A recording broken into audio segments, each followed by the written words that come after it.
Should be a little wider shot of me. I'm sure that's what you want. Live from the beignet capital of the world, New Orleans, Louisiana. It's All Over the Road live with Victor Del Giorno and Ted Kelly. He's world famous. I'm the announcer guy speaking now from the Coin Trader Studios in the COVID-19 newsroom. Here's Victor Del Giorno. Yes, indeed. You know what? You love it. You can't live without it. I told you. I kept telling you that we were going to do this booger live on Facebook. Now, look, please excuse some of the things because out of all the people that are on our cast, of course, Ted is here. Ted, say hello. Hey, what's up? Ted's in Baton Rouge. Out of all the people that are involved with this show, I'm probably the least likely to be in charge of all this technical stuff. Yeah. But that's probably true. But unfortunately, all the technical stuff is at your house. Well, in case Randy Lane is watching, here's what's coming up on this blockbuster hour. We're gonna call Dan Schneider here in a minute. Yeah. And for me to do that, what I'm gonna have to do is take the phone off my All Over the Road cup and then FaceTime in Dan, so you'll be able to see Dan along with Ted. So Dan Schneider is going to be on. Okay. Also, All-Pro kicker of the New Orleans Saints, Will Lutz, is going to be on. Will was supposed to have gotten married on the 11th of this month, which I believe. Really? Yeah. Oh, you mean March? Yeah, he was supposed to be 11th of April. Oh, he's supposed to be coming up on April. Yeah. Okay. So we're going to talk to him because. He had to cancel his wedding, and we're just talking about a few things with him. He's hanging out, waiting for us to call him. Also, we're gonna have Ryan V on. Ryan V is a nurse at one of the local hospitals that's really going to give us an insight on what it's like to be in the belly of the beast with this COVID crisis. So it's gonna be an interesting show. It's gonna be an interesting show. So it's gonna be interesting to say the least. It's gonna be interesting. It is interesting. It's an interesting time. Kind of crazy too. What is this day 17? Is day 17? Yeah, I think it's 17. I'm pretty sure. Jeez. It's day 17. But all the days just run together, so does it really matter? I guess not.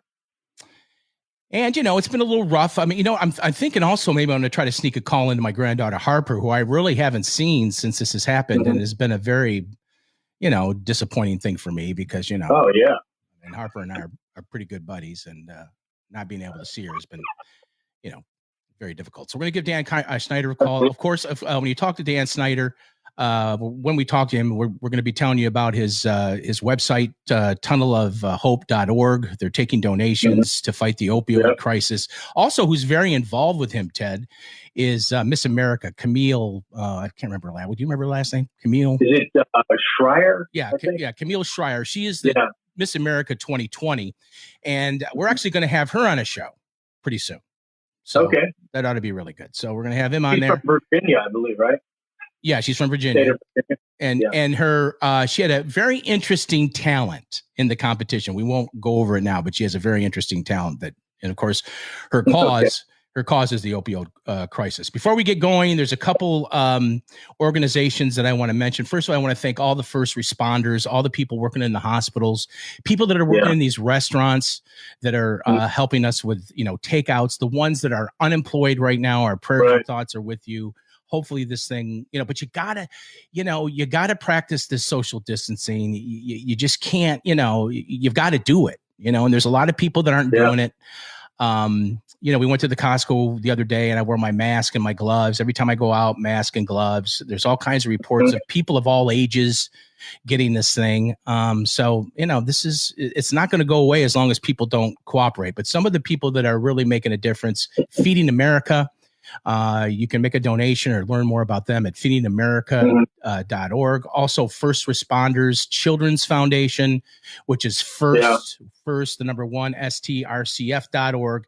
Just some of the people that, are trying to, do their best when dealing with this. So, hey, Vic, can I mention real quick? Go ahead. Those first responders are very important. The people that, medical, of course, the medical workers and all that. And I also want to mention workers who are in the janitorial service, which is my daughter, Mary, and she oversees a large custodial service here in Baton Rouge, and it's got locations in Texas as well. But they're on the front lines as well, so let's not forget about them because they're having to go in there and clean every day, and they're under a lot of stress. And companies and a lot of the plants on the Mississippi River are asking for special cleaning at this time because they just want to keep everything as speckless as possible, so to speak, and as clean and and all that. So that's really a hard thing to having to work a lot of extra hours. Fortunately, they are working as opposed to some people who don't have a job at this point or got furloughed over the past week. If you see the news this morning, like 700,000 unemployed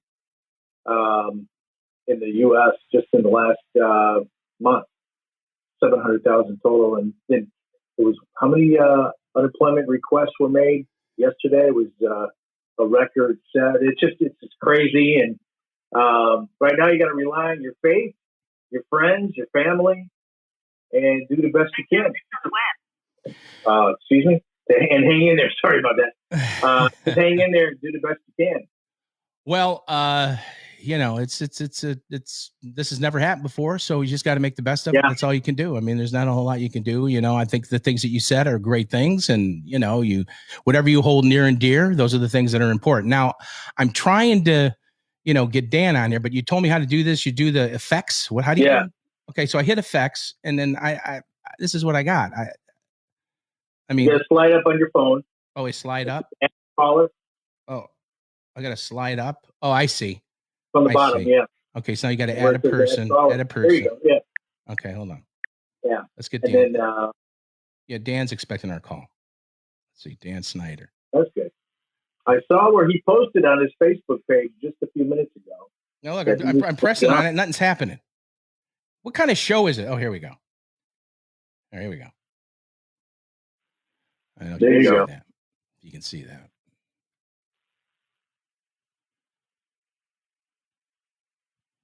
Okay, we're trying to Dan, the Pharmacist Schneider. Yeah, the Pharmacist. Pharmacist. Let's see. Yeah. Is it happening?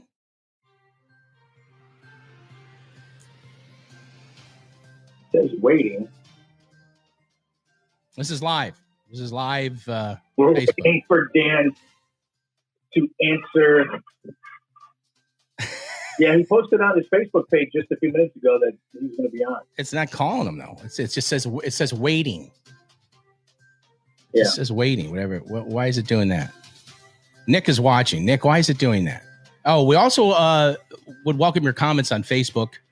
I see those things pop up, and you gotta fill. Oh, Nick's saying you gotta fill no dead air. Well, Nick, dead air is like crickets. That's what dead air is. All right. Well, so for some reason that didn't work. Hold on. Let me try it again. If this was radio, that would apply. But this is not radio. Okay. Wait a minute. Scroll down. Scroll up. Oh God, this is horrible. Katie checked in. Your daughter Katie checked in. I don't know. I can't get this to work, Teddy. I can't get it to work. Boy, the rehearsal went so well. Yeah, rehearsal did go well. I don't know why it's not going well now. But it really did. All right. I may have to nix you and come back to you, okay? You can always do that. Okay, so I can get Dan on. Up to you. All right, let me see if I can get Dan on. Hold on a second. All right. Here we go. Get Dan and then call me back. Yeah, my phone's getting stupid. All right, hold on. Let's see if we can get Dan now. All right. Your call has been forwarded to an automatic voice message. Oh, come on, Dan. It goes right to voicemail. All right. All right. All right, hold on one second. Let me try it. Let me see if we can. We're gonna have to do something else here. Hold on.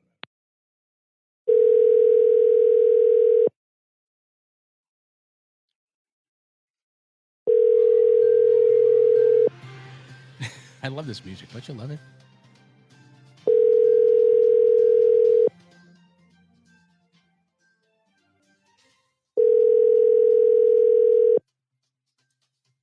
We welcome your comments here on Facebook Live. Just go to the Over the Road. Hey, Ryan. Yeah, hey. Dude, I went to call Dan Schneider, and he didn't pick up.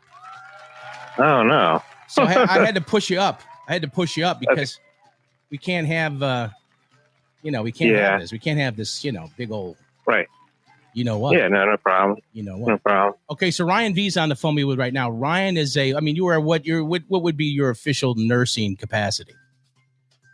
I'm a registered nurse. I've been a nurse for a little over 10 years now in the New Orleans area. Take care of mostly heart patients after they've had heart attack, heart surgery, things like that.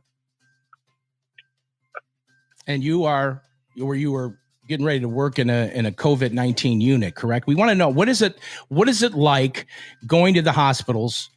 And I mean, I know we see it on TV and all that, but here in the New Orleans area, tell me what's going on to the best of your ability. Yeah. So,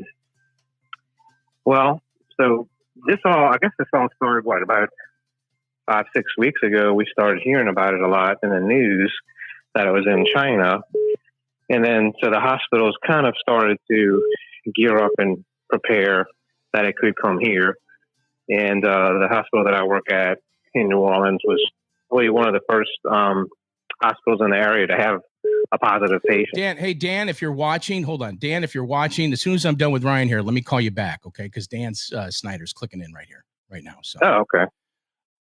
Okay, so going back. All right, go ahead. Continue. Yeah. So we got that first patient in on, I guess we'll just call it day one. And so everybody kind of got a little bit, heightened alert at that point. And then within days, we started having 3, 4, 5. The number just kept doubling with the COVID patients in the hospital. So at that point, they started shutting down the units that were not, I guess you could say, essential units, that they could kind of, put everybody in one area that could, help the most. Right. Well, I remember it just so happened this way. Of course, Ryan is not only just a nurse here in New Orleans, he's my nephew. Okay. And you just happened to be over my house the day you were coming over to the house, and it was the day where the first COVID-19 case hit Louisiana. This was number one. And you'd come over that day and say, hey, man, at that point, no one had tested positive in Louisiana. All right. That's right. And then you came over. Day one. Yeah. And you came over and told me, look, somebody just tested positive. It wasn't even on the news yet. No, I don't think. I mean, it may have just been on the news, or it was pretty close. So do you think the equipment that they for these responders in the hospitals, this PPE, personal protection equipment, is that what they call it? Yes, PPEs, the mask, the gloves, the gowns, and the shield, the eye shields. So I don't think any hospital in the country was probably prepared to have enough PPEs. I just don't think, there's only so much you have on supply. And for something like this, where you have to constantly constantly have the PPE on and take it off, take it on and off. You have to throw away the equipment as soon as you leave the patient's room, and then use new equipment when you go in another patient's room. That drains the resources pretty quickly. We're talking with Ryan V., who is a registered nurse here in New Orleans and has been on the front lines of battling this virus, this COVID-19 virus. And so what's been going on at the house? Is everybody, how's Angie doing? Is she kind of,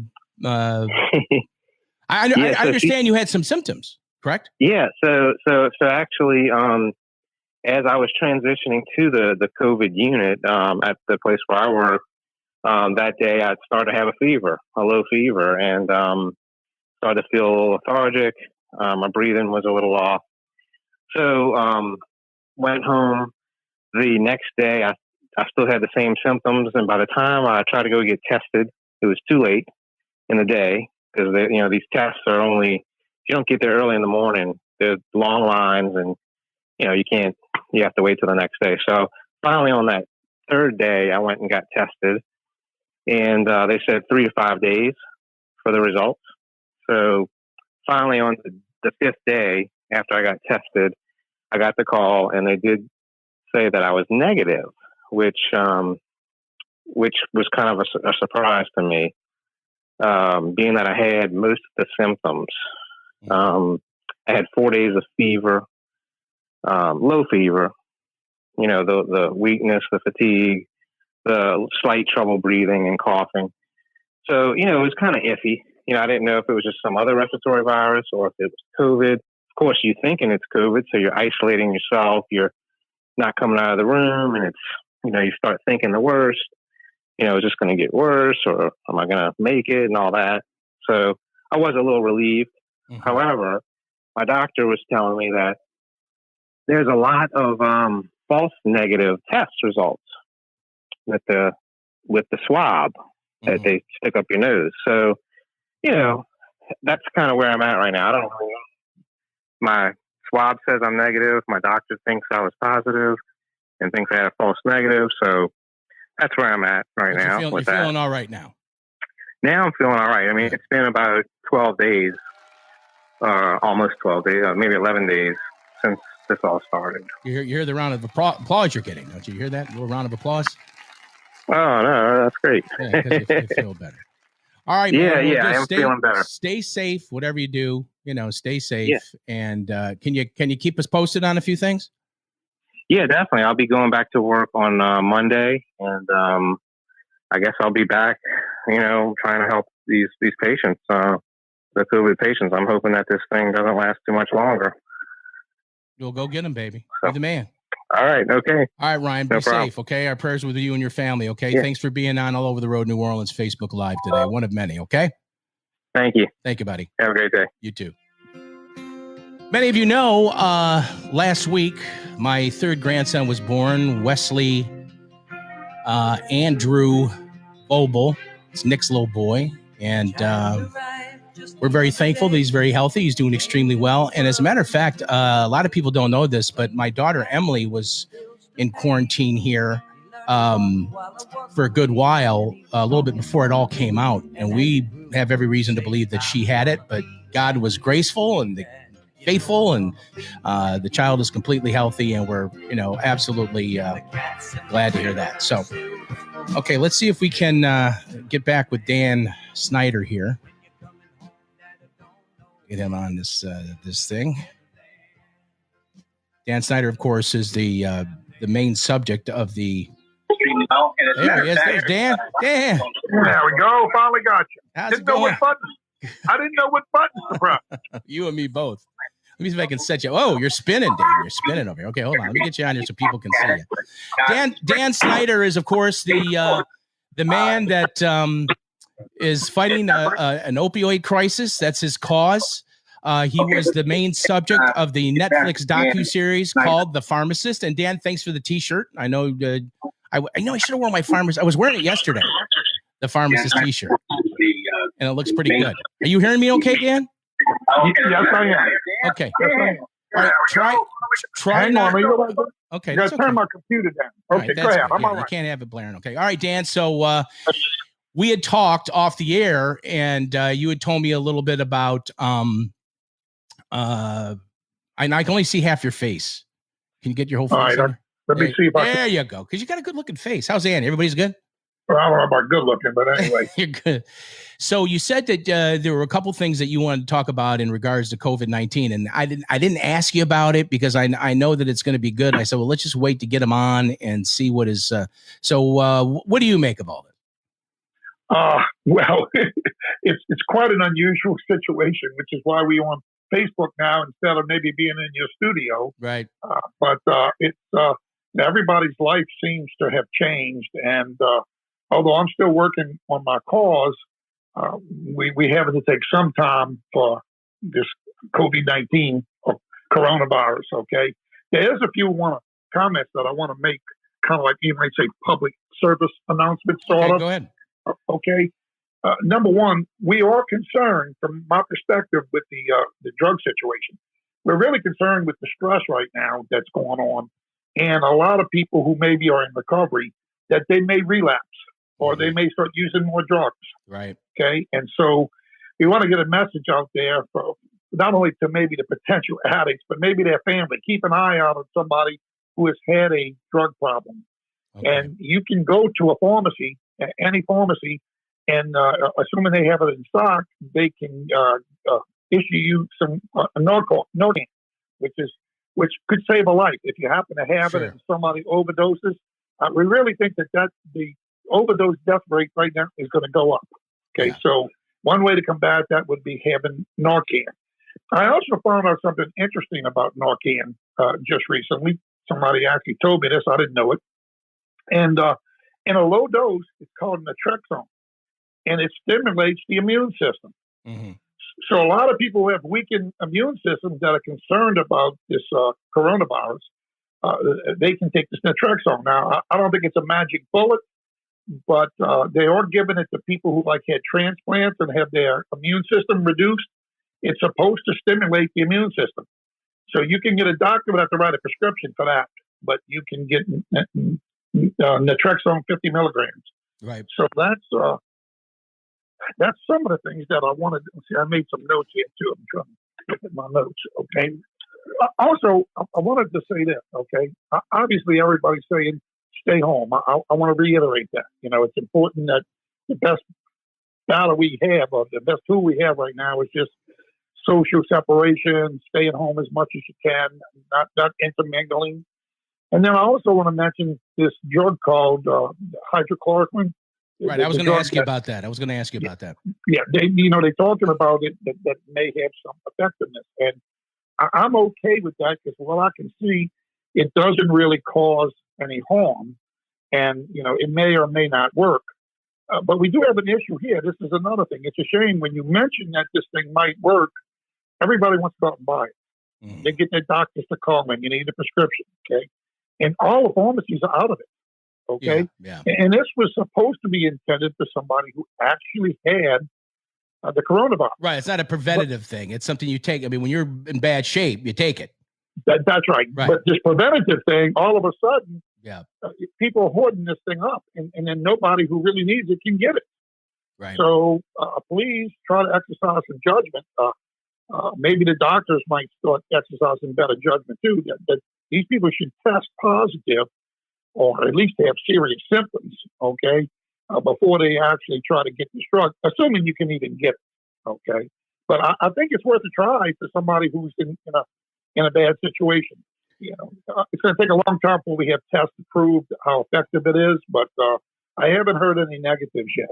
So that's some of the things I wanted to bring out about the situation. Maybe you've got some questions that I can. Yeah, I was wondering what your views were. Do you think, first of all, if you're watching right now on Facebook Live and you have a question for the pharmacist Dan Schneider, just go on the screen, and I'm looking at it right now, and you got a question, and I'll say, just your first name, where you're from, and what your question is. I'd be more than happy to ask Dan right now. I'm looking at the screen right now. But my question is, what do you think? You think the media has done a little bit to cause this panic? I mean, you got these people looking to get that drug for preventive reasons. Do you think that the media is kind of scaring people, or do you think they're covering it about just right? You asking me now? Yeah, I'm asking. Ian? Okay. Yeah. Okay.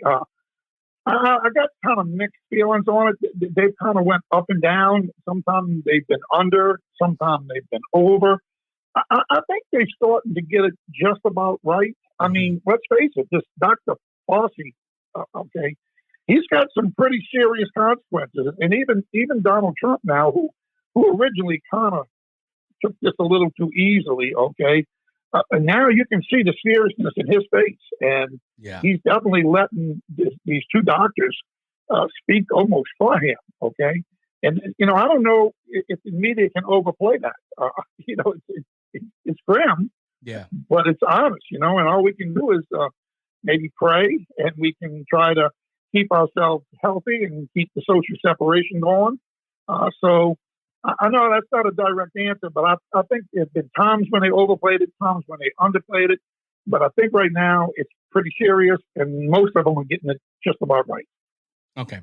And I understand that, your website's been taken off, right? Tunnellove.org. You're getting a lot of interest in the new website? Yes, we are. We absolutely are. Tunnel of Hope. I don't mean Tunnel of Love is a tunnelofhope.org. Yeah. And I'm glad you brought it up because we in a recruiting phase right now. We can't do a lot of organization, some by phone, but we are in a recruiting phase, and people can spread the message. And the larger number we get people who we can call supporters that really go online and register and basically have an email address that I can reach them at. Eventually, I want to be able to have some, I call it a people's lobby. Eventually, I want to be able to have some pressure on the politicians to do more. Of course, with this coronavirus, I have to admit, I know we kind of fall in secondary, but I mean, I'm planning for how this is going to emerge in a couple of months, okay? Because, and keep in mind that 130 or more people a day die every day for the past 10, 15 years with the opiate. I'm going to call it a pandemic. I've had calls from all around the world telling me that they have problems in other countries. I don't know. I don't know if this pertains to you, but Shirley in Algiers wants to know if do you have? I don't know if this is in your area where you could really answer this, but do you have to have an N95 mask, or will any mask do if you don't have one of those masks? I know a little bit about it, mainly from watching TV, basically. But the N95 is a more sophisticated mask. It's a better mask, so obviously it affords more protection. But I would say that the cheap mask, any kind of a mask, even if you tie a handkerchief around your face some kind of way, a bandana or something, anything that you can get to cover your nose and your mouth will prevent you from spitting it out to other people. It's not just so much you getting it; it's more you not giving it. That's the main purpose of those masks.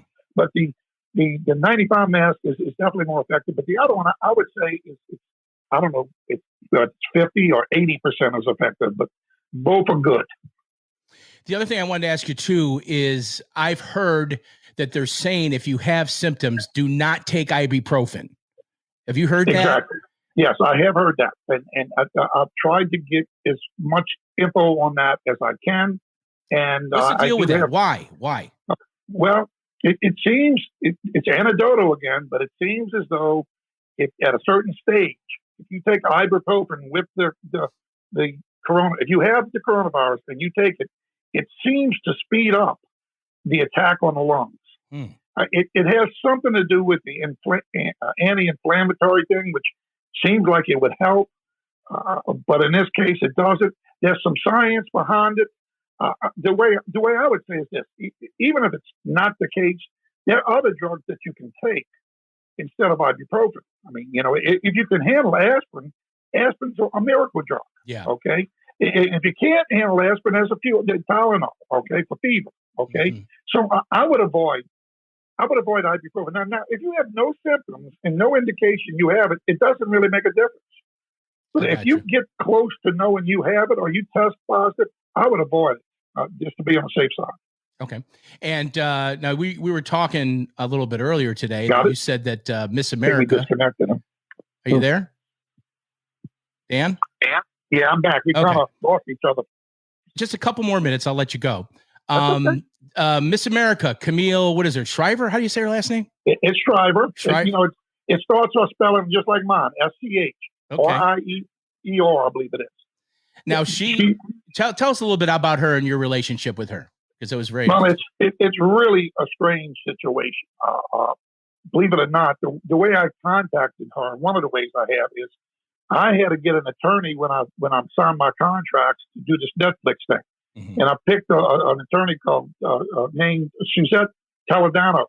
She has an office on top of the House of Blues, believe it or not. Right. And she wrote my contract up, and this was maybe a year and a half, 2 years ago. And when the thing broke, me and my wife were like laying in the bed, and she called me all excited. Dan, this thing is really, it's exploding. Everybody knows about it. You did a great job. All this other stuff. And she says, but you know what? I got something better. And I said, well, what's that? She says, I just signed Miss America's contract to handle her. Mm-hmm. And I said, so? And she said, well, she's a pharmacy student. She's got the same platform as you. Right. Okay? And so she knows, my attorney knows Camille's mother real well. Okay. Mm-hmm. And that started the contact, but there's other ways that we have contacted now. Now we've done some podcasts together, some conference calls together. We have planned, we were actually supposed to be in Washington, I think May 18th or 19th, before the National Press Club. And they were going to introduce me and her together fighting this battle. But that was called off because of the coronavirus. Okay. Right, so, right. But we talk regularly and we're doing things together. And I think she probably wouldn't mind doing your show, you know. No, I want to get her on. New Orleans is one of the hot spots. So maybe we can say something. Yeah, let's get something set up. All right, I'm going to let you go. Thanks for being on, okay? And we're going to get to Will Lutz. So don't keep watching the live stream. Okay, we get Will Lutz on. I know you're a big Saints fan. Yeah, I had a little blank right there, a little blank spot. I said we're going to get Will Lutz on. Be sure to stand by and keep watching because I know you're a huge Saints fan. He does some great job. Oh, wait, can I get one other message? Yeah, sure, buddy. Okay. The other message I want to get in is, look, I'm retired. I mean, I do my advocacy, but I'm retired. I'm on Social Security. Okay. I got some money in the bank. I got a little small pension. Okay. What are you going to ask? I'm going to get these checks. I really don't need these checks. Okay. Now, I'm not saying nobody turns money down. Okay. Yeah. But when I get these checks, I plan on allocating 20% of what I get to charity. Okay. So the message is, if you can afford it, when you get these checks, if you really didn't necessarily need it, see if you can't give some back. Very good. I like that idea. That's a good idea. You did from Dan Schneider, the pharmacist. Well, look, buddy, I love you, man. Thanks a lot. Okay, look at him. Look. All right, bud. Hopefully. Dan Schneider. Okay.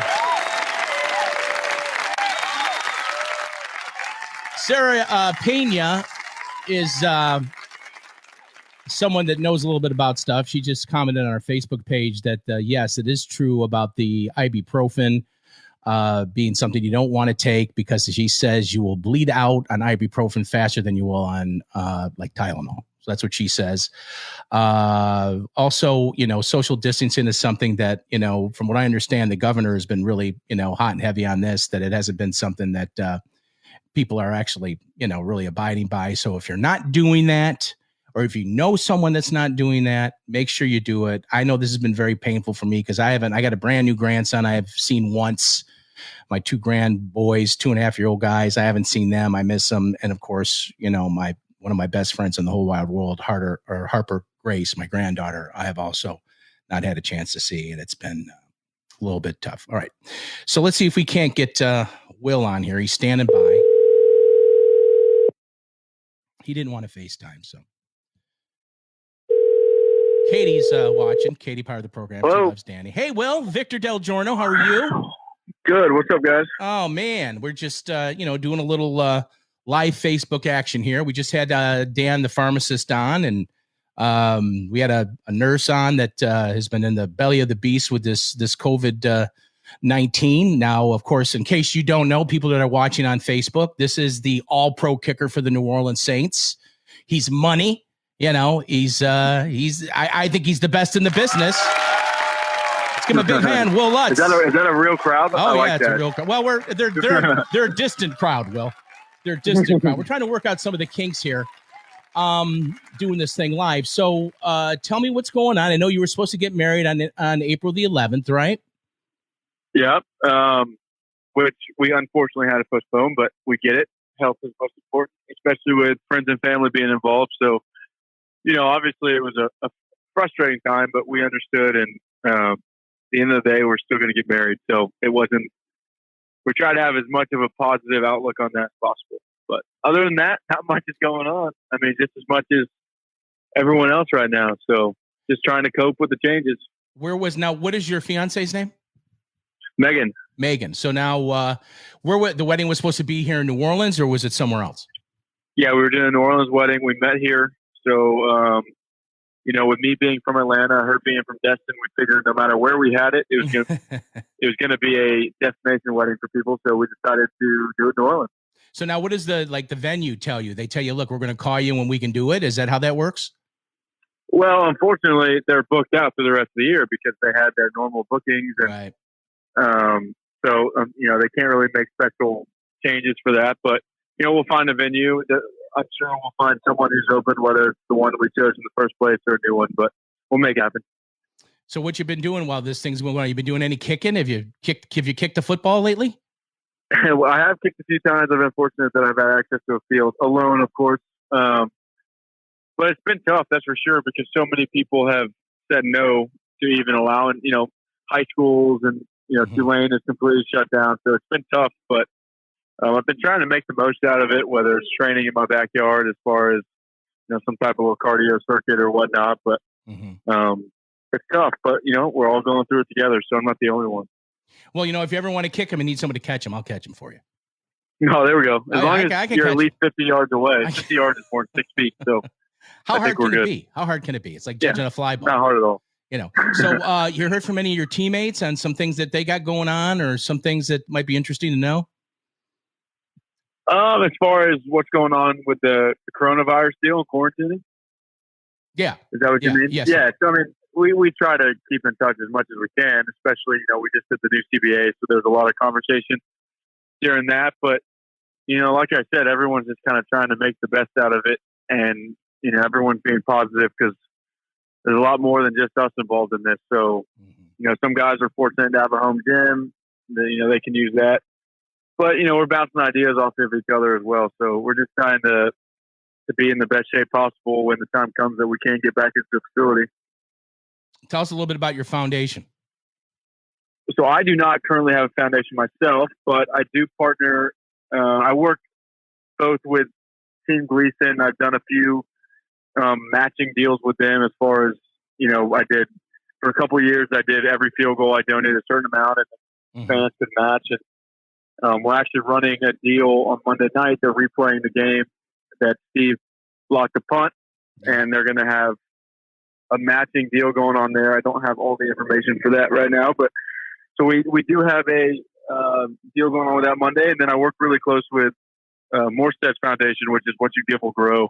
I do his annual event every year. Yeah. And I think we raise about $75,000 a year for that. So I try, while I don't have my own, I try to, work with other teammates to help their foundations. Have you heard anything about Sean's condition, Sean Payton's? I know as much as you guys know.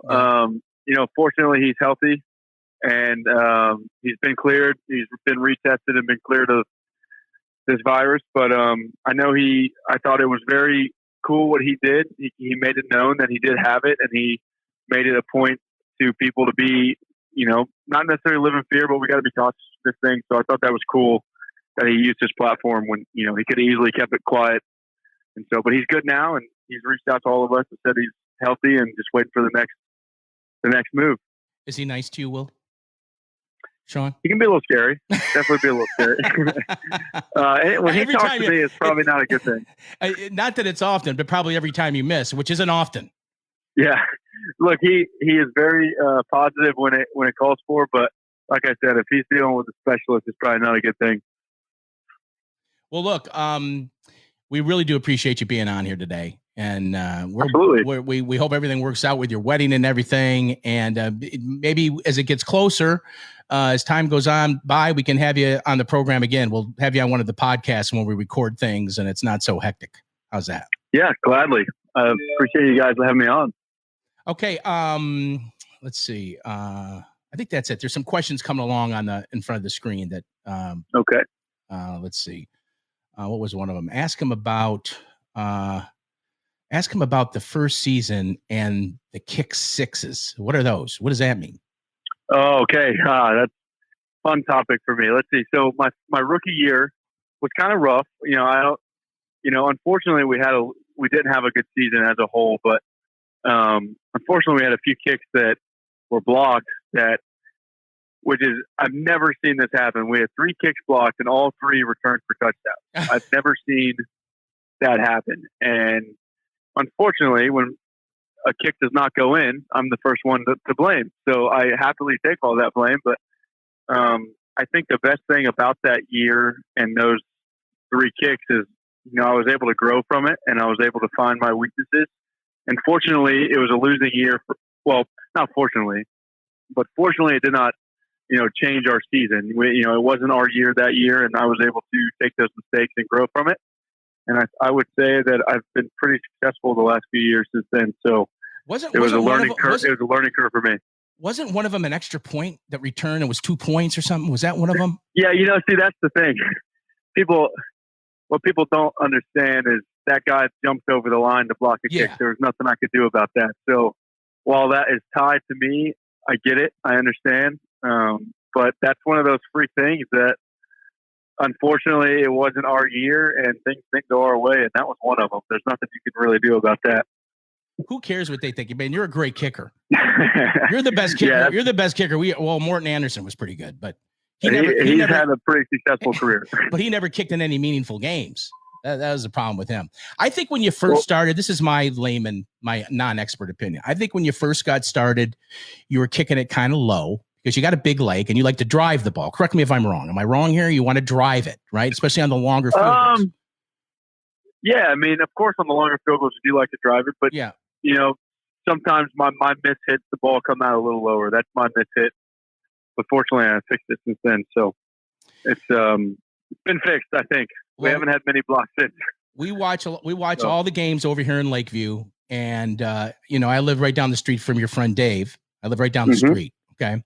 And we watch all the games here. And every time they trot you out, I have one word that I always say. I always go, "Oh, here he comes." I go, "Money." Well, I appreciate that. I try to say that to myself before every kick too. Did you hear the rim shot? He's money. Oh, there it is. There it is. You're money, baby. Well, look, we'll have you on again if you don't mind. I hope you don't mind. Maybe we'll line you up and have you on again. Maybe have you down here once we can get within a few feet of each other, have you in the beautiful Coin Trader Studios here in Lakeview. I thank you very much. Will Lutz, probably the greatest kicker that ever lived. Thanks, guys. Thanks for having me on. All right, Bubba. Take care. Will Lutz. Live on Facebook. Let's see. All right, let me see if I can get Teddy back here. I'm going to get Teddy back on, and we'll wrap this thing up. Once again, we do appreciate any of your comments on Facebook. I think this a question that I would have. Let me get Teddy on here real quick. Hey, Teddy. I'm back, huh? Sorry about that. I don't know what's going on. We're going to have to iron all this out, but we eventually will. You had a few technical glitches, but all in all, not too bad. See, now look, it's asking me to add a person. Wait, let me click on you here. Let's see. Something like that. Yeah. Something like this. There you see Teddy. He's home. What was I going to ask you? Yeah. Jeez. I can't remember. All right. So we had Will on. We had Dan Schneider on. we got some time to fill. What do you want to talk about? Nobody's asking any questions. There's no questions. Oh, when we do this, when I see the thing on here on Facebook where people are asking questions, does everybody see that?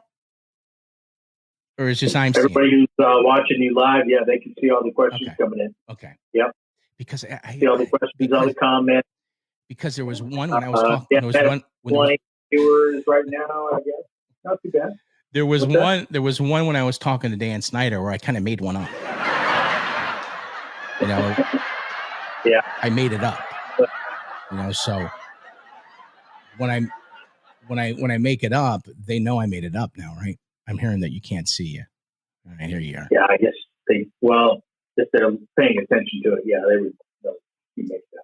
Okay. But it's nothing different than we used to do in radio where we would, tell our friends to call us. You know what I mean? You are watching live on Facebook, a special edition of All Over the Road, New Orleans. I'm the announcer guy speaking. For those of you that just listen to the podcast and have never seen the announcer guy in person, he looks a lot like me, Ted. The announcer. They look a lot alike. We look a lot alike. Dude. All right, well, be with us again tomorrow. Tomorrow we're going to try to get Miss America on. Okay, Dan Mr. America? Yeah, Miss America. Miss America. We're going to try to get her on, and Dan says he can get that done, so we're going to work on that, and we're also going to. Yep. Who else did I have? Dr. Aber from Channel 6. I got to try to reach out to him a little bit. I figured tomorrow is Saturday, right? I know. That's why it's going to be easier to get a hold of him, I'm thinking. Okay, good. Okay, just making sure you knew what day it was. Yeah. So this was a nice little try, a nice little attempt. Yeah. It was pretty good. First time I ever did it. You had to tell me at the beginning, but that wasn't your fault. Dan said he didn't know what button to push or whatever to answer the FaceTime call. And then maybe we can work on that thing that he's been using, that little, what did you call it? Yeah. Nick called it something. Right. Oh, you know what I want to do? Hold on. Let me see. We can FaceTime, Katie and Nick and even Derek, and, right in the future. Wait, hold on a second. Okay. Let's see if we can do this again, because we tried it earlier and it didn't work. What's that? Adding a person. Oh, you're going to give it another? Yeah. Okay. All right. Let's see. Somebody. Hey, Katie. Oh. I was just watching you on Facebook Live. We're still on, Katie. Hi. Yeah, it's kind of like Dad, you need to shut your shade. What's that? Shade. What shade? His shade's in his office. It makes it hard to see him. The sun's gleaming in his face. That's Teddy. Yeah, Teddy. Adjust your shades. I mean, I can see light beaming in there like the Shekinah glory or something. Are you talking to me? Yeah, we're talking to you. What's your shade? How's that? No, it's still, there's like light beaming right on your face. I have a big window in my office. Well, shut the... Here, see? The big window. Well, that's better. Now I can see it. Stop. Stop. What? Right there. Stop. Right there. You want to see my deer head? Look. You'd be proud. Look at that. It's nice. Nick just said that you're glowing. You're glowing. Well, yeah. All right, Katie. So did you hear? Where's Harper? She is coming out the restroom as we speak. Harpy, Granddaddy wants to tell you hi on this podcast. Katie, you come.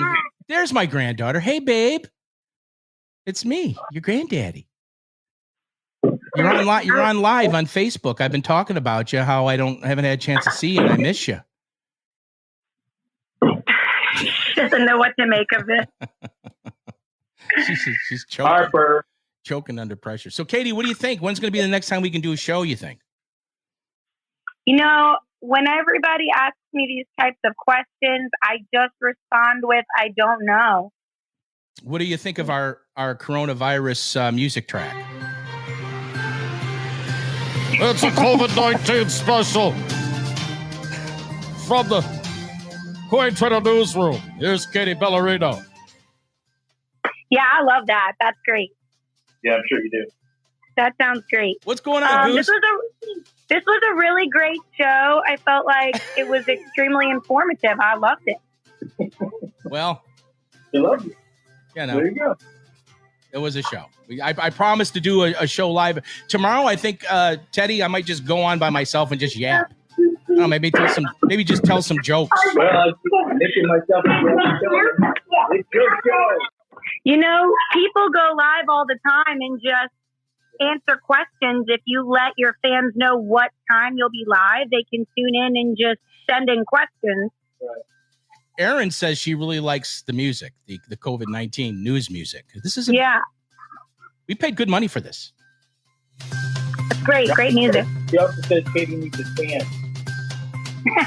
Be sure to practice social distancing, everyone. Yeah. Wow. Yeah, I mean, I was picking up some food for your mom the other day, and I was waiting for him to bring the bag out. I was over at Boulevard in Metairie does a great job. You know the old Houstons? Yeah. They do a great job. You go, you call it in, they come bring it out to the car. Well, they were bringing it out the car, so I got out the car and I was standing there, and right before the guy went to bring my food out, I was about to sneeze. So I was trying. Oh my God! Yeah, so I'm trying to hold in the sneeze. So he comes out, and I go running. You know, you go running. Yeah, I guess I had to sneeze. It's terrible. That is hilarious. Good call. The same thing happened to me. Yeah. Fight or flight. He was running. Now look, I was about to drive up to the window at Starbucks, and I was sneezing him the next car. It's weird. We have to think about things like that. Yeah. I guess you have to. What are these women doing without getting their hair done, Katie? What are they doing? Are they going to buy the box color? No one's done that yet. I'm sure some people have, but a lot of my clients are waiting. And we sell like a root spray that people can put on in the time being, and it comes off in the shower. It's not permanent, but no one's really seeing anybody, so it's kind of like a great time to like let your hair take a break because you're not seeing anybody. Yeah. Yeah, my hair's a mess, as you can see. Well, you could cut it yourself, but you wouldn't suggest that. Don't touch your face. No. Katie, no. You haven't been touching your face, have you? Don't cut your hair. No, I have not touched my face. I just did it a second ago. I had an itch. I touched my face. It's the itch you can't scratch. You can't touch your face. I washed my hand. I hear once you wash your hands, you can touch your face. I guess. Okay. Depends on how good you wash your hands. Okay. You know what? I was thinking that maybe people could send in what some of the things they're looking forward to doing once they're out of quarantine. That might be kind of fun to read. Good idea. Good idea. Some things that you were looking forward to do once things get back to some kind of normalcy. Yeah, like trips you want to take, what family gatherings or whatever, you know? And just check in with us and let us know what's going on our Facebook page. We definitely want to get more interaction here. We're building a community here, just not a show, but a community. And Katie, I miss you. I mean, Katie came by the house the other night, Ted, and came in the backyard, and she wouldn't hug me. She was like, it was like I had a hairy mole on my nose or something. You know, you fit a lot of the descriptions of the people that are high risk for this disease. So I'm keeping my distance from you because I love you and I'm trying to protect you. Okay. I feel great. I don't know what to tell you. But that's because no one's been around you. Okay. Right. Well, we'll get back. Maybe I'll call you tomorrow. You're going to be around? Yeah, I'll be around. We might go see a laser light show in Metairie tonight. Someone named by the name of Richard Davies has made a laser light show in the front of his house with the Disney Castle. You tune into a local radio station and you can watch a laser fireworks show like you're at Disney World with music piped into your car. You and your family can go out and do something fun. Where's this going to be? It's on James Drive in Metairie, in between West Esplanade and the lake. Okay. That sounds good. Well, that sounds like a good time. Yeah. Have you seen what they're doing? A lot of it on, I guess it's on YouTube, where they've got, Teddy, they got that Phil Collins song in the air tonight. And they have that big drum solo that goes boop, boop, boop, boop, boop, boop, boop, boop, boop. Yeah. Feel it in the air. Well, what people are doing is they're opening up cabinets in their kitchens. And when it's time for that thing, they go and they slam all these cabinets and they've got it all worked out. It's really cool. Yeah, that is cool. Yeah, I saw one so of those, people are getting creative with this, not having anything to do. So anyway, a couple announcements real quick. Don't forget about Feeding America, feedingamerica.org. There are people out there that need food, and if you can donate to that, that'd be great. Also, for our first responders, God bless them all.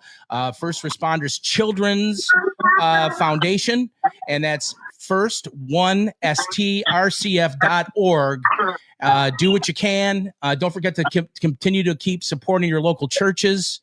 If you're a giver, I got a call from a friend of mine the other day that asked me, what should I do? I normally, give to the church and I'm not working. And so, we had a little discussion on that. So, don't forget to support people that you normally support if you can. And, I think but what's really, really important is the fact that you do your part to not spread it. And that is going through the pain and agony like I'm going through, not seeing my family and just hanging around the house. So that's why I want to do these shows. But I'm hoping that the next one will be better. We'll see. Well, this one was great. Well, thank you, Katie. We miss you on the show. You're the heart of the show. Miss y'all too. I'm the heart of the show. Signing off. Love y'all. All right. See you later. See you later. You hear it, Teddy? There you go. We want to thank our guests for being on the big show. Dan Schneider, the pharmacist. Lutz, the greatest kicker that ever lived of the New Orleans Saints. He was on the show. And Ryan V., working at COVID-19 belly of the beast, and of course, the great, lovely, and talented Ted Kelly in Baton Rouge. My buddy, my brother in broadcasting. That's it. Anything else, Ted? That's it? Yes, that's it, man. Let's sign off. We'll see you tomorrow. What time? You know what time tomorrow so people can plan ahead? Let's do 3 o'clock tomorrow. 3 p.m. Central. 3 p.m. Central. Be sure to join us here on Facebook Live for another exciting edition of All Over the Road New Orleans Live. Anything else, Teddy? That's just that. And then in the meantime, if you want to call, we'll take a call, 504-267-6006. Hit the Facebook page, Facebook / All Over the Road podcast. Thanks for downloading and the episodes. Great response to the Pharmacist and Schneider interviews, the parts 1 and part 2. Of course, they're still up. They will be remain there. And a lot of people have listened to those 2 interviews that Vic did with Dan, and we appreciate that. Yeah, they're really good, and he did a great job. And of course, he's become a big, part of the show. And don't forget about supporting his cause, which is tunnelofhope.org. Thank you very much for listening, and we'll see you next time live, All Over the Road, New Orleans. This has been a presentation of GoldPricesNow.com. Thank you for listening. Ciao, baby.